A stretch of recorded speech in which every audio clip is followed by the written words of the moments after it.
Welcome back to another episode of Adoptions from the Heart TV. I'm your host, Amanda Aliberti. It's important to remember that adoption is a process. Every state has a specific revocation period for a birth parent to change their mind about their adoption plan. Today we're going to be sitting down with Jenna and Ashley, who are going to talk a little bit of how to prepare as an adoptive family during that revocation period. Take it away, Ashley and Jenna.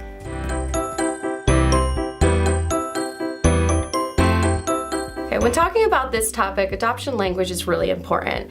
You'll notice that when we call you with the call, we will say, congratulations, you're matched. Because at that time, you are matched. And then when it turns into placement, it's more of a congratulations, you've been placed. But every state has different laws when it comes to revocation period. And so it's really important that you use appropriate adoption language, and also that you understand that there is a time period when the birth parent may decide to parent. So Ashley, can you tell me a little bit about how you, or advice for adoptive parents that you have during this time period? Sure, absolutely. I think the most important thing is just the really blunt statement of this is not your baby yet. This baby has another set of parents who are making a really difficult decision as to whether or not adoption is the right plan for them. And in some states that revocation period or decision-making time is really short, and so you may feel a little bit more confident more quickly, and in other states it's a little bit longer. So we both work in Pennsylvania, and our revocation period here is 30 days. That can feel like a lifetime for adoptive parents, but we want everybody to always remember that that also can feel like a lifetime for birth parents to really make sure that they've made the right decision for their baby. So I think that for prospective adoptive parents, we want them to be bonding with this child because the hope is that this baby will be their child. But always having in the back of their mind that it's a possibility that the birth parents may decide to parent. Yeah, so you may want to be cautious about what you post on social media. It may not be the best idea to post during that time.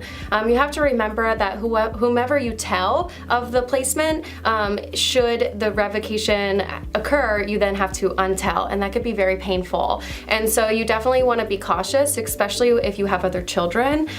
You should you should not introduce the child as like a brother or sister until after the revocation period. You're taking care. This birth mother and birth father asked you to care for this child, and then as the revocation period passes, you can change that again using adoption language. She has asked us to parent this child, and this is going to be your new brother or sister. Absolutely. I think sharing that same language and those thought processes behind the language with your extended family is important as well, because you may have all the best intentions and be doing a really great job about how you're talking about this baby being in your home, and grandma comes in the door and she throws it all out the window. Yeah. So sharing that and sharing the reasons why, explaining that we really want to be respectful of the birth parents and the time that they have to make sure that this is the right decision before saying this is our baby forever.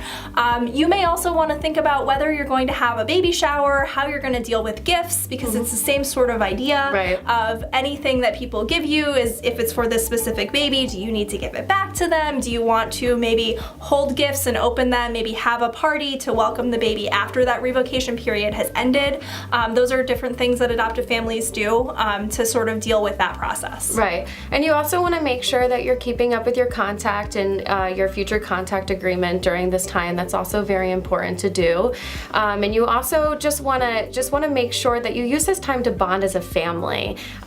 So often we see emergency placements where things are done very quick, and maybe there's ICPC involved, and so it's important to take this time and adjust to being new parents and to bond with the baby and attached during the first few days or during the revocation period.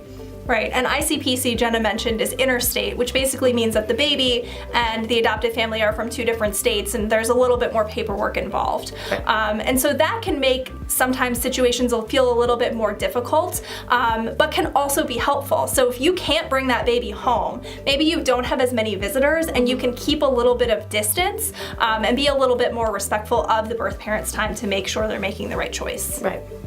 Thank you so much, Ashley and Jenna. Please feel free to comment below if you think of other topics that might be helpful. Thanks so much. Tune in next week.